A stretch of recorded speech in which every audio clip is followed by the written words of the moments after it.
Bonsoir à toutes et à tous, nous sommes à Fribourg, la soirée du 27 avril 2024, 64 ans après, le peuple togolais commémore la fête de la Blodée, de l'indépendance. Sommes-nous vraiment indépendants? Nous sommes retrouvés avec beaucoup de Togolais ici de la diaspora, notamment en Suisse. Je retrouve Torsivi Oyono d'Agrignon, qui est un grand combattant, j'allais dire, société civile, homme politique, homme social également en Suisse. Alors, tout au long de la soirée, on a parlé de mobilisation, d'engagement, de libération. 64 ans après, que retenir de la fête de l'indépendance, de ce qu'on peut appeler l'indépendance au Togo? Merci beaucoup, Sylvain Amos, encore une fois. Je saisis encore cette parole sur la radio à l'été pour parler à mes concitoyens. Effectivement, aujourd'hui, c'est franchement le jour le plus important, qui devait être le jour le plus important pour les Togolais. C'est le jour, voilà, dans des grandes bravoures, des personnes comme Sylvanus Olympio, ils ont réussi à obtenir l'indépendance du Togo. Du coup, ce qui est marrant, c'est que l'indépendance en tant que telle, hein, qu'on puisse vivre l'indépendance aujourd'hui, n'a plus son contenu. Voilà. Donc le contenu nous a été volé par l'assassinat de Sylvanus Olympio, mais pour commémorer, pour la mémoire, nous sommes obligés de témoigner quand même de droit, hein, le travail qu'il a abattu pour qu'on puisse avoir l'indépendance. Alors, nous nous sommes retrouvés ici à Fribourg en Suisse, et chaque fois, c'est la 8e édition que nous sommes en train de célébrer, ou bien de commémorer ici à Fribourg, mais nous avons identifié que, effectivement, vaille que vaille, qu'on parle qu'on a eu l'indépendance, nous ne sommes pas indépendants. Nous ne sommes pas indépendants parce que l'Occident a vite compris qu'une fois que les pères des indépendances, ils ont tout fait pour se libérer, au fait, ce n'est pas une question d'indépendance.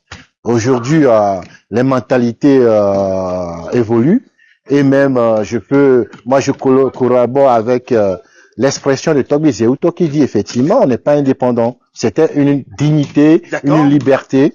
Hein, c'est un jour de liberté. Maintenant, pour pouvoir avoir une vraie indépendance, je pense que l'indépendance est sur le plan politique, économique et même social. Les Togolais, sur ces trois volets, aujourd'hui, on n'en est pas. Politiquement, on n'est pas. Ce sera ma question. Ouais. Alors, que faire? Je pense qu'on se plaint beaucoup, quand Sylvie Oyono d'Agrignon. Il n'y a plus de question de se plaindre, mais il y a question de travailler là-dessus, sur la mobilisation. Quand on parle de l'indépendance, il faut l'engagement. L'engagement, on l'a plus.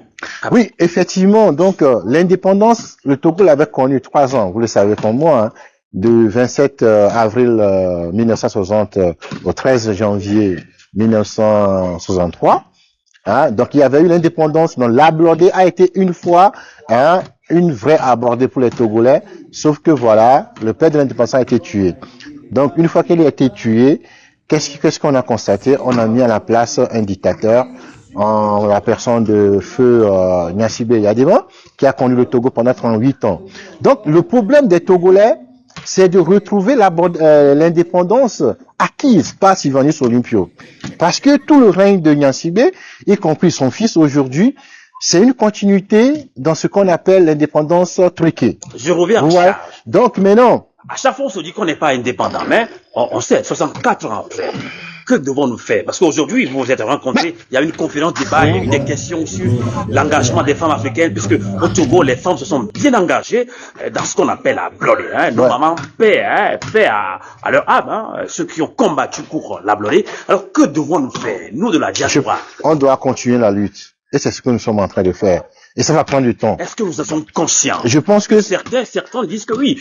Ouais, quand on parle de fêter, on est tellement nombreux. Bon, ben la fête, ça fait partie. Quand on fait une réflexion pour construire le Togo, il y a un problème. Donc, la fête, l'expression corporelle, tout ça là, font partie inhérente du vécu de l'homme africain. Ça, c'est notre culture. Vous comprenez? On n'est pas trop stressé, donc on aime la vie, on aime les autres, on l'exprime comme ça.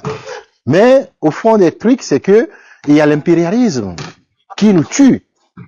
par exemple, l'histoire de la dictature ou bien des systèmes coloniaux.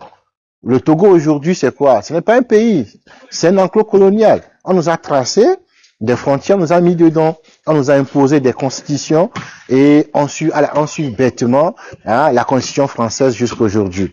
Donc, nous, ça, la fête, c'est bien. Mais l'autre côté, c'est que, comme on dit dans notre langue là, l'enlémi, voilà, quand tu as un problème, tu dois faire face à ce problème. Revenons à ça. C'est la question. Oui, c'est ça. La question du changement de régime. Le Togo qui passe de régime semi-parlementaire à un régime de régime semi-présidentiel à un régime parlementaire. Beaucoup de Togolais ne sont pas d'accord. Que faire? Les élections législatives, c'est déjà le 29 avril prochain. Que faire concrètement? Bon, moi, sur le terrain, je vois que beaucoup de choses se font. On a vu des regroupements, des coalitions qui se font sur le terrain. C'est que le Togolais, quand même, aujourd'hui, est en train de comprendre et est en train de trouver des outils nécessaires pour s'enfranchir de la dictature. Tu vois, ça va prendre du temps, mais ça va arriver, vous comprenez. Et on doit continuer la lutte dans ce sens où les Togolais devaient s'aimer plus, devaient être véridiques. On doit comprendre qu'on a des problèmes. Souvent, les Togolais ne savent pas qu'on a des problèmes. C'est ça. Le problème qui est là, le problème de la dictature, c'est un problème réel. Où certains Togolais font semblant, jouent à l'hypocrisie de soutenir plutôt la dictature. C'est comme si on a accepté la dictature. C'est parce que eux aussi, ils jouent leur jeu. Ils font tout possible pour maintenir les Togolais dans l'ignorance. Mais ceux qui sont éveillés, voilà. Donc ceux qui sont éveillés, ils comprennent. Radio à vous l'été, l'esprit patriotique.